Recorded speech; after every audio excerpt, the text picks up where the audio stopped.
Sebastian Fundora catches another body. He gets a knockout over Chordale Booker in the 4th round. What really happened?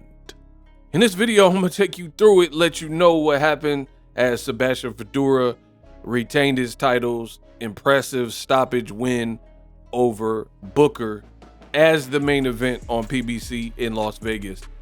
So you can see the look of discouragement from Chordale Booker. Now, full disclosure, Chordale Booker is a friend of the channel, so I got to keep it real. It wasn't his night. Chordale Booker, he did some things right in the fight to me, but then approach-wise, strategy-wise, there are some things that, weren't executed that really cost him the fight. So I'm going to break that down and let you know what really happened. First, congrats to Sebastian Fundora. Listen, the good for Fundora is he won, he retains his titles, and he won impressively, and he got another stoppage. I like what I seen from Fundora overall. There's only one critique, and I don't even want to label it. I don't really have much bad or ugly for this particular card. I guess the ugly would be Elijah Garcia. Earlier on the card, I thought it was a robbery win that he received over Terrell Goucher, who clearly won the fight. So if I had to say a ugly, bad and ugly, it would be the undercard fight. Main event, it wasn't even that type of fight where people were doing like egregious things wrong. Make sure you guys subscribe to the channel. I am the best in the business and it's not even close. So Fundora, overall, I like what I've seen from him. However, I think since he got knocked out by Brian Mendoza, they're trying to have Fundora utilize his height and almost box a bit more. That version of Fundora, I don't think is as dangerous as who he really is. I don't think that's his nature to be a think first, cautious fighter, which puts you in harm's way potentially, but it also makes you a handful to deal with. And that's what I kind of seen in this particular fight. When he was trying to box, Chordale was able to box and move, and he was landing some nice counters in the first 2-3 rounds, right? But when Fundora had some success and it looked like he hurt Chordale in round 3, if I'm not mistaken, then he started to get more aggressive and fight how I know him to fight. And then that's when the fight was over shortly, because he was like a shark in the water and he started letting his combinations rip and he overwhelmed Chordale Booker. So for me, Chordale, he did good at first because a couple things. One, Fundora was boxing and he wasn't as aggressive, and it allowed a pace that was more comfortable for the southpaw Booker, right? But the mistake that Booker made, in my opinion, is you have to go out on your shield and be willing to try to fight fire with fire and get something done. Because if you don't, at range, if you're in retreat mode and you're constantly on the back foot, you're not able to plant your feet and get like the full torque on your punches. This man is like built like Slender Man, like a tree, so he can get the lever. He likes to fight on the inside, and he can get the trajectory and the positioning that he needs. So what happens is he forces, when he's aggressive, he's forcing a lot of fighters off the back foot, and it makes it hard because you got to do a whole his frame makes it crazy. Abner Mares said on this telecast, he calls him the cheat code, because you got a guy who's like 6'7" and likes to fight on the inside with this crazy Kevin Durant wingspan and likes to throw combinations and uppercuts and stuff. So it really is kind of like a cheat code for the 154-pound division. You got someone who's almost Wilder's height, Anthony Joshua height, but skinny with power that likes combination and can crunch down and make 154 pounds. So we haven't really seen this.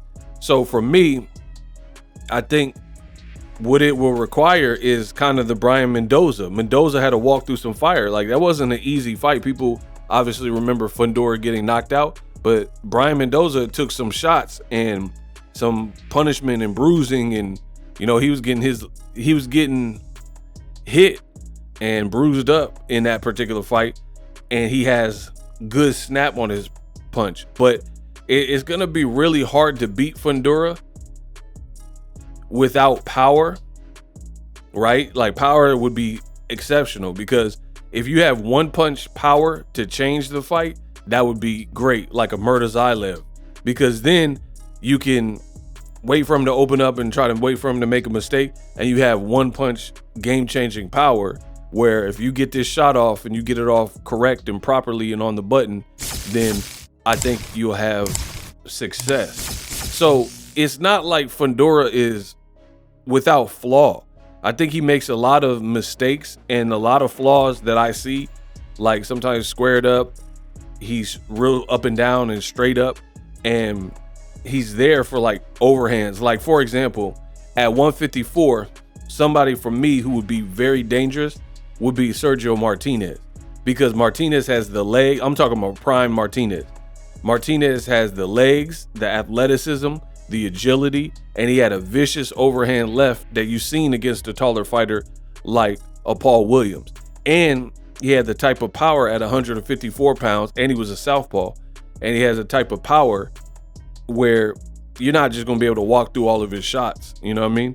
So I think a style like that, unfortunately, or maybe fortunate for Fundora, you don't have too many guys that have that exact same DNA and those attributes that Sergio Martinez had. So, it goes without saying. I'm just giving you guys a historic example of somebody who I feel would give a guy like Fundora stylistically a whole lot of problems. So power would be good.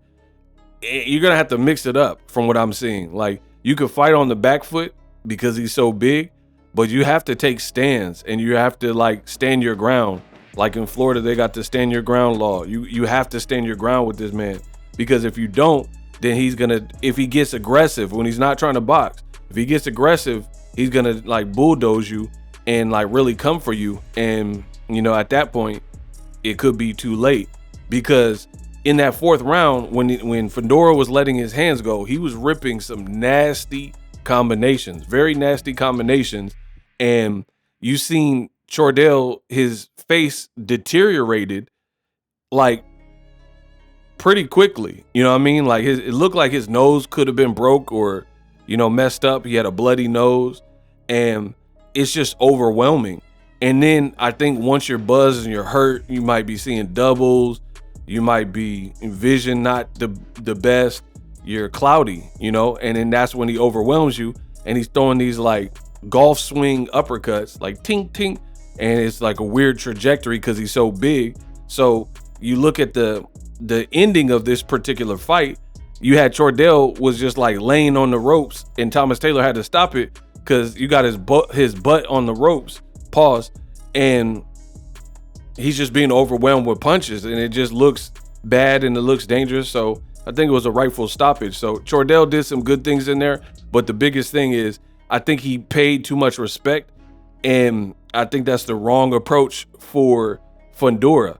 And trust me, I understand it's easier said than done. You're in there with somebody who's that big and lanky and all that. So I don't know. Fundora's going to be hard to beat for that reason, unless you fight him the right way, because he looks like he's in shape. He comes in underweight, so it looks like he can make this weight class for the foreseeable future. He has momentum. He has power. He beat Tim Tszyu. Now he beat Chordale Booker, a southpaw. He just has like a weird. It's weird. It's kind of like Tyson Fury, where, and I'm not saying this to hate, I'm just being real. Tyson Fury, what makes him Tyson Fury and makes him formidable and hard to beat is his size. The fact that he's 6'9" and he can box. If he was 6'2" and he fought exactly the same way, I think he would be more easy for people to beat. But at 6'9", moving like that with long arms, yeah, and weighing 300 pounds, 290, it's hard for people to kind of decode that and beat. So that's exactly what I feel about Fundora, is he's blessed with what he's blessed with, and his style is what his style is. So it just makes it a hard proposition for anybody, because none of these 154-pound guys right now are even remotely close to as tall. Because I've seen Fundora next to guys who are like 6 foot and they still look mad small next to him, right? And he just starts battering people's faces like Erickson Lubin and the Jamaican dude Lattimore. And when he gets in that mode, it's really hard to deal with. And that's kind of what I seen with Chordale Booker. Also, Jordan Plant, she talked to her husband who was in the crowd watching the fights in Vegas, and Kayla Plant called it down the middle and said that Chordale Booker, you know, he's starting to be bullied a little bit, and if he doesn't like back Fundora off of him and gain some respect, it could be a long night for him. And that's pretty much what I'm saying, and that's pretty much how it happened. When Fundora knew he hurt you, then he kind of lost respect and he fought like how he normally fights. I don't like Fundora trying to box. It kind of reminds me of Wilder.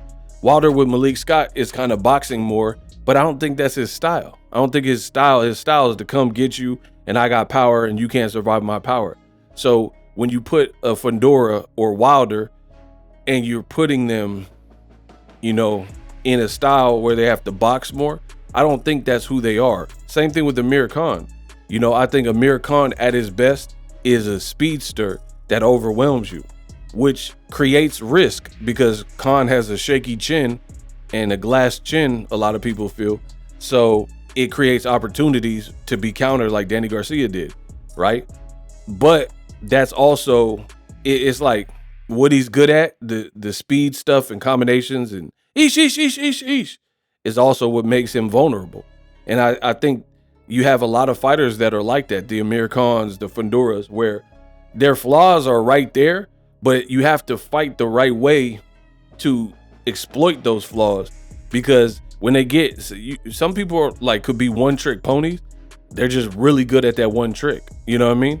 And I think Fundora's frame definitely helps him and allows for him to get away with more than if he was like 5'11".